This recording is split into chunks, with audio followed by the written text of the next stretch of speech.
नहीं। याद रखो, आज जो हम शिकायत करते हैं ना कि दुनिया हमें तबाह कर रही है, दुनिया हमें बर्बाद कर रही है, दुनिया हमें जलील कर रही है, दुनिया हमें रुस्वा कर रही है, सुन लो, जो कौम अपने अल्लाह से वफा न करे उस कौम को जलील ही किया जाएगा, उस कौम को रुस्वा ही किया जाएगा, उस कौम के ऊपर चाबुक ही बरसेंगे। मैं कोई बद्दुआ के तौर पे नहीं कह रहा हूं, ये हकीकत है मुसलमानों। क्या अल्लाह से इतनी बेवफाई, अल्लाह से इतनी बेवफाई? जितने एहसानात मेरे अल्लाह के हैं उतने एहसानात हम पर किसी के नहीं। जिसने मां के पेट में हमारी सूरत बनाई, जिसने पैदा होने से पहले मां के हमारे लिए दूध जैसी लजीज ग़िज़ा पैदा की, जिसने हमें चलने के लिए जमीन दी, आसमान का साइबान तना, जिसने हमें दूध पीने की सलाहियत दी, जिसने खाना खाने की सलाहियत दी, खाना हजम करने की सलाहियत दी, जिसने रोजी दी, रिस्क दिया, अच्छे माँ बाप दिए, पैदा होने के बाद अच्छे माँ बाप दिए, बड़े होने के बाद अच्छे दोस्त दिए, अच्छे अहबाब दिए, अच्छे इलाके दिए, माल दिया, दौलत दिया और बाद में बीवी बच्चे सब कुछ दिया।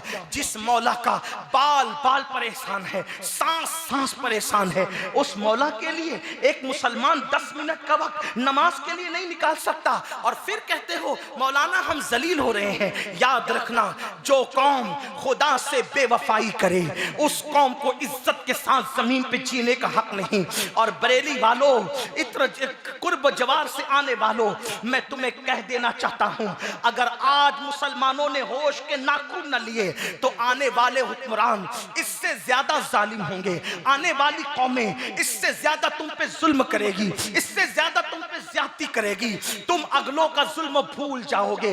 इतना जुल्म होगा, अगर जुल्म की चक्की में पिसने से बचना है तो अपना रिश्ता अपने अल्लाह से मजबूत कर लो, अपना रिश्ता अपने नबी से मजबूत कर लो।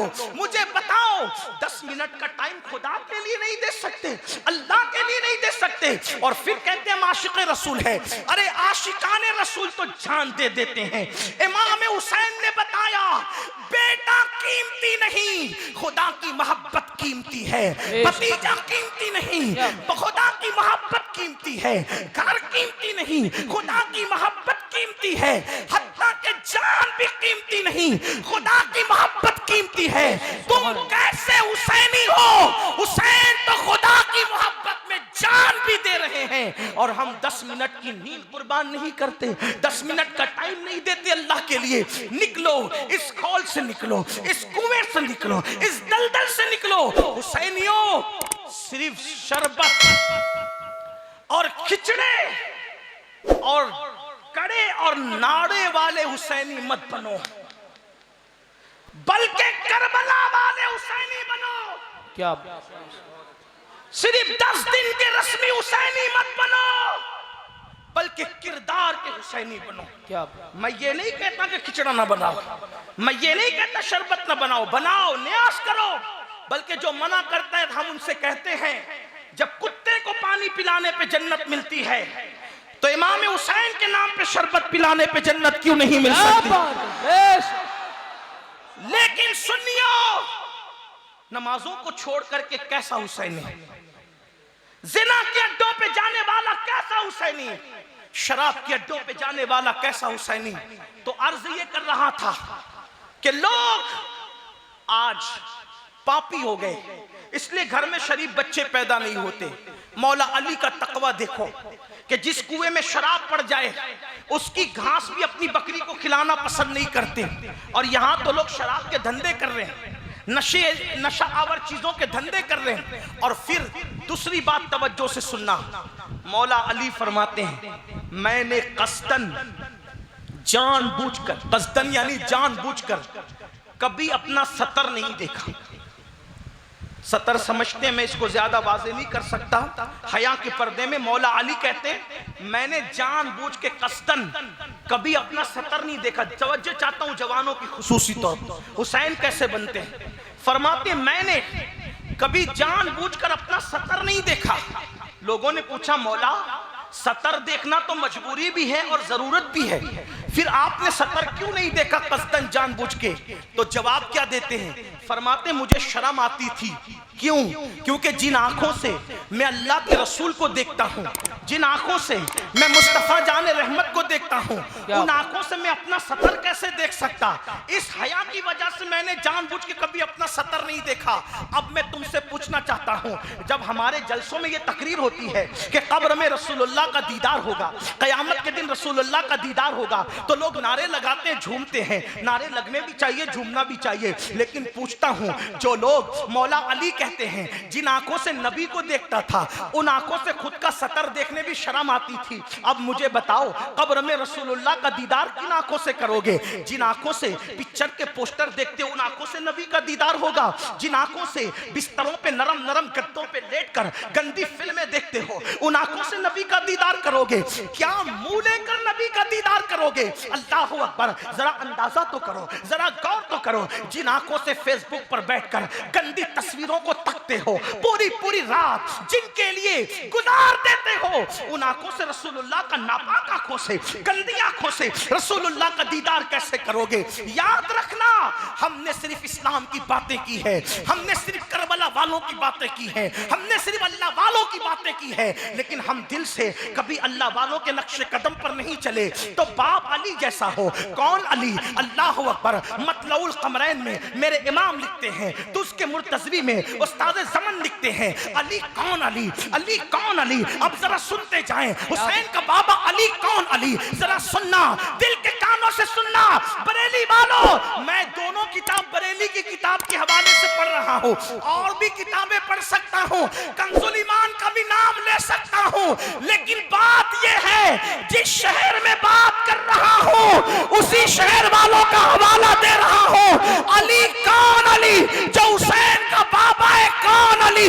कोई बंदा दुआ करता है, ए अल्लाह उस वक्त तक मौत न देना जब तक गुंबदे खजरा न देख लो, उस वक्त तक मौत न देना जब तक काबा न देख लो। कुछ लोग दुआ करते हैं, उस वक्त तक मौत न देखना जब तक अहमद रजा का रोजा न देख लो, उस वक्त तक मौत न देना जब तक करबला न देख लो, उस वक्त तक मौत न देना जब तक गौसे आजम का गुंबद न देख लूं। बोलो, लोग ऐसी दुआ करते हैं जिससे मोहब्बत है, उसको देखने की दुआ की जाती है, लेकिन वो रसूल जो बेपर्दा खुदा का दीदार करते हैं, मेरे इमाम हदीस लिखते हैं, एक मौके पर मौला अली को एक जंग में रवाना करते हैं, तो नबी हाथ उठाकर नबी दुआ करते हैं, ए अल्लाह मुझे उस वक्त तक मत उठाना जब तक मैं अली का चेहरा न देख लूं। नारा हैदरी, नारा हैदरी, नारा हैदरी, नारा हैदरी। सैयद अमीनुल कादरी साहिब किबला। अली के चेहरे में क्या रखा है कि नबी अली से मोहब्बत कितनी है, कि कहते हैं उस वक्त तक मौला मुझे दुनिया से न उठाना जब तक मैं अली का चेहरा। कौन दुआ? हुजूर दुआ कर, सैयदुल, जिसका चेहरा देख के लोग सहाबी बनते हैं, जिसका चेहरा देखने पे जहन्नम की आग हराम हो जाती है, उस नबी को अली से मोहब्बत कितनी, क्या तकाज़े मोहब्बत बोल रहा है। उस वक्त तक मुझे दुनिया से न उठाना। ये कौन है? अली, हुसैन के बाबा। फिर मेरे इमाम मतलउल कमरैन में और उस्ताद ज़मन तुझ के मुर्तज़वी में मतलउल कमरैन के हवाले से लिखते हैं कि मेरे आका ने फरमाया, अली तू जन्नत और जहन्नम का बांटने वाला है। पता चला जन्नत के सरदार हसन और हुसैन, और जन्नत बांटने का काम हुसैन के बाबा अली के मुर्तज़ा। सुभान अल्लाह।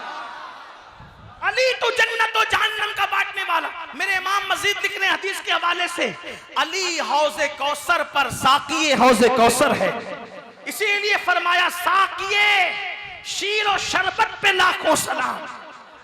आप गौर फरमाएं। फिर वो लिखते हैं कि मेरे आका ने फरमाया, ऐ लोगों, तुम सब लोग अलग अलग दरख्तों से हो और अलग अलग टहनियों से हैं, और मैं और अली एक दरख्त की दो टहनी का नाम है। क्या बात है। ये हुसैन पाक के बाबा। और अम्मी कैसी?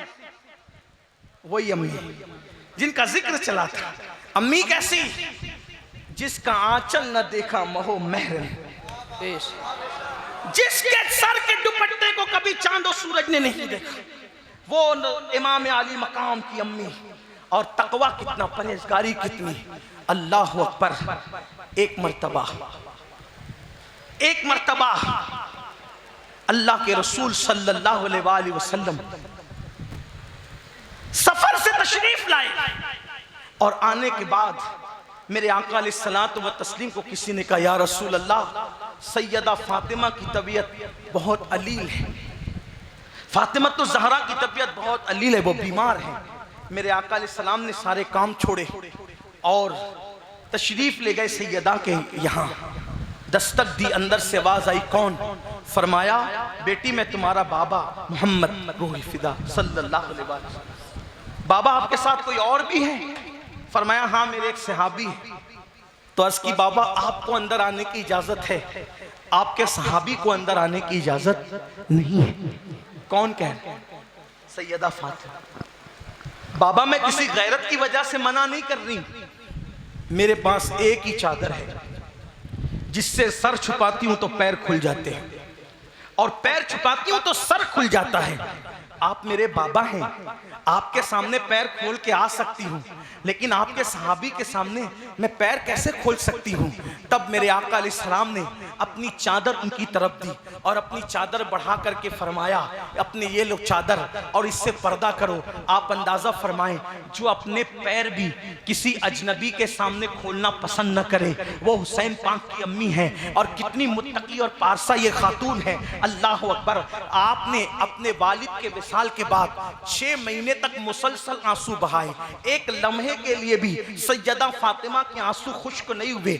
अक्सर व बेशतर अपने बाबा के मजार पर जाती और वहां पर बैठ करके आहो बोका करती, अपने हुजरे में रहती, आहो बोका करती, रोती रहती। अल्लाह अकबर। जिंदगी में बाबा के विसाल के बाद कभी नहीं मुस्कुराई। अगर बहनें यहाँ मौजूद है, मैं उनकी तवज्जो चाहता हूँ, कभी नहीं मुस्कुराई, और आप लोगों की भी तवज्जो चाहता हूँ। लेकिन सैयदा फातिमा 6 महीने में एक बार मुस्कुराई थी, बस अपनी जिंदगी का आखिरी दिन था, उस दिन मुस्कुराई थी। और मुस्कुराने की वजह कितनी हैरत अंगेज है, जरा मुसलमानों सुनो तो सही। अफसोस, जिस कौम में सैयदा फातिमा ज़हरा जैसी खातून हो, सैयदा फातिमा ज़हरा जैसी खातून जिस कौम में मौजूद हो, उस कौम की बच्चियां अगर औरों का हाथ पकड़ करके भागे तो इसका मतलब यही है, हमने अपनी बेटियों को सीरियल की अदाकारा का स्टाइल तो सिखाया, हमने अपनी बच्चियों को फिल्में दिखा करके फिल्मों की अदाकारा का उनकी जिंदगी तो बताई, लेकिन सैयदा फातिमा की जिंदगी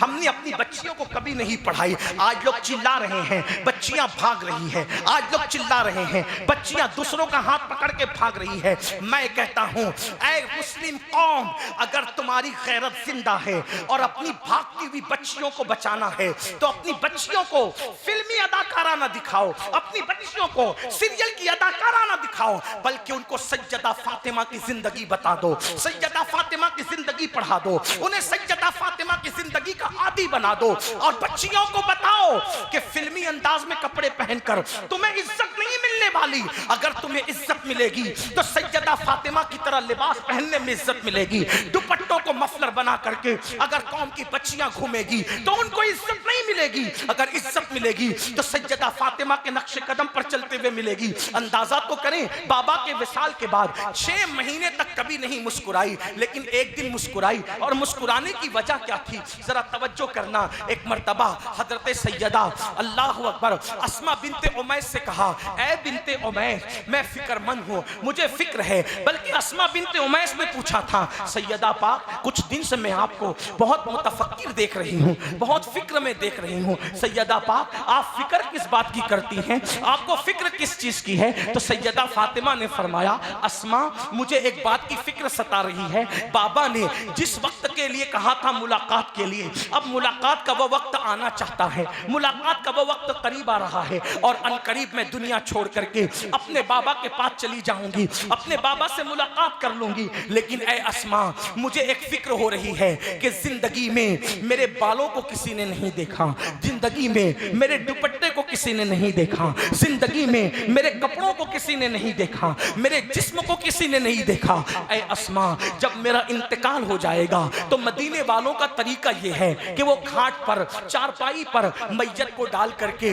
कब्रिस्तान ले जाते हैं। ऐ अस्मा, मुझे फिक्र हो रही है, जीते जी तो मुझे किसी ने नहीं देखा, लेकिन विसाल के बाद जब मेरा जनाजा घाट के ऊपर रख करके जाएगा तो लोगों की नजर मेरे जिस्म पे पड़ेगी। अल्लाह अकबर, यही मुझे फिक्र सता रही है, यही फिक्र मुझे खाई जा रही है कि लोगों की नजरें मेरे जिस्म पे पड़ेगी विसाल के बाद। आप मुझे बताएं, हुसैन जैसा बेटा ऐसी ही गैरतमंद माँ के शिकम से जलवगर होता है, ऐसी ही गैरतमंद माँ की पेट में आता है, ऐसी ही गैरतमंद माँ की गोद में आता है। अल्लाह अकबर। अस्मा बिनते उमैस कहती है, सैयदा आपके दुख का इलाज मेरे पास है, आपके दुख का मदावा मेरे पास है। सैयदा ने पूछा वो क्या?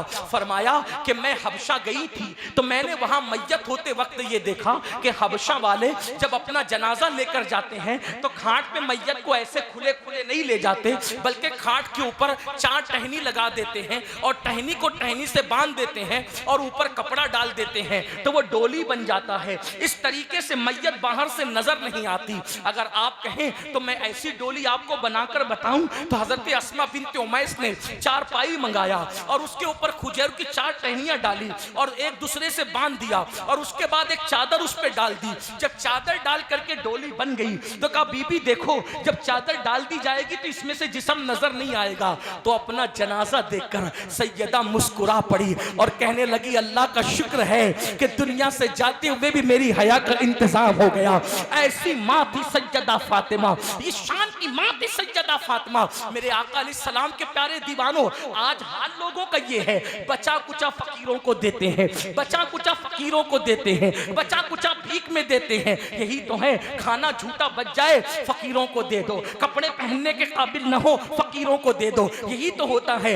आओ, जो हुसैन पाक की अम्मी थी वो कैसी सखी मलिका थी, कैसी मलका सखी थी। अल्लाह अकबर। एक मर्तबा ईद का दिन है और ईद के दिन एक मुस्लिम पड़ोसन खातून जो है अपने बच्चे को, यतीम बच्चे को सैयदा पाक की बारगाह में लाती है। ईद के दिन सलाम पेश करने के लिए आती है। अल्लाह अकबर। उसकी गोद में बच्चा है, ना उसके बदन पर फातिमा का किरदार पेश करने से पहले मेरे जवानों के सामने मौला अली का किरदार पेश करता हूँ। अल्लाह अकबर। एक मर्तबा मौलाए कायनात सैयदना अली मुर्तजा करमल्लाहु ताला वजहुल करीम फरमाते हैं, अगर किसी कुएं के अंदर, तवज्जो करना मुसलमानों, अगर किसी कुएं के अंदर अल्लाह अकबर शराब गिर जाए, किसी कुएं के अंदर शराब गिर जाए और फिर उस कुएं के अंदर मिट्टी डाल करके उस कुएं को भर दिया जाए, उस कुएं को पाट दिया जाए, फिर उस कुएं के ऊपर घास उग जाए, उस घास के अंदर बकरी को चराया जाए और फिर बकरी का दूध दोहा जाए और मुझे पता चल जाए कि उस कुएं के अंदर पे जब वो शराब गिरी हुई थी तो मैं उस बकरी का दूध पीने के लिए तैयार ना हूं। अल्लाह अकबर। जिसके अंदर शराब गिरी थी, और मेरे आका अलैहिस्सलाम के प्यारे दीवानों, हालांकि आप उलमा से फतवा पूछें कि अगर कुएं में शराब गिर जाए और उसके अंदर मिट्टी डाल दी जाए, फिर उसमें घास उगे, तो उस पे बकरी का चरा देना कोई ना नाजायज है ना कोई हराम है, इस तरह की कोई बात नहीं है। लेकिन ये तकवा है मौला अली का। फरमाते हैं उस पे जो बकरी चल रही है, मुझे पता चल जाए कि बकरी वहां चरी है तो मैं उसका दूध ना पीऊं। मेरे आका अलैहिस्सलाम के प्यारे दीवानों, जब बाप ऐसा मुत्तकी होता है तब कहीं जाकर इमाम हुसैन पैदा होते हैं। जब बाप का हाल ये हो कि वो खुद नशा करे, बाप का हाल ये हो वो खुद शराब पिए, बाप का हाल ये हो कि वो जुआ खेले, कभी जंगली रमी के नाम पर, कभी गेम के नाम पर, कभी लोडो के नाम पे वो खुद जुआ खेले, और जुए का वबाल क्या है। अल्लाह अकबर। हुज्जतुल इस्लाम इमाम गजाली लिखते हैं कि जो लोग दुनिया में जुआ खेलते होंगे, जब कयामत के दिन वो उठेंगे तो उनके हाथ सूअर के खून में रंगे होंगे, खिंजीर के खून में रंगे होंगे। अब मुझे बताओ मुसलमानों, जब हाथ सूअर के खून में रंगे होंगे तो वो कयामत के दिन रसूलुल्लाह से मुसाफा किस मुंह से करेंगे, नबी के हाथों में अपना हाथ किस मुंह से देंगे। याद रखो, अल्लाह ने मुसलमान बनाया है तो मुसलमान की इज्जत से जिंदगी गुजारो। कितने अफसोस की बात है, गेम के लिए वक्त है, फेसबुक के लिए वक्त है, दोस्तों में बैठने के लिए वक्त है, बीवी बच्चों के साथ रहने के लिए वक्त है, अल्लाह अकबर, पार्कों में जाने के लिए वक्त है, पिकनिक के लिए वक्त वक्त है, अगर वक्त नहीं तो अल्लाह की इबादत के लिए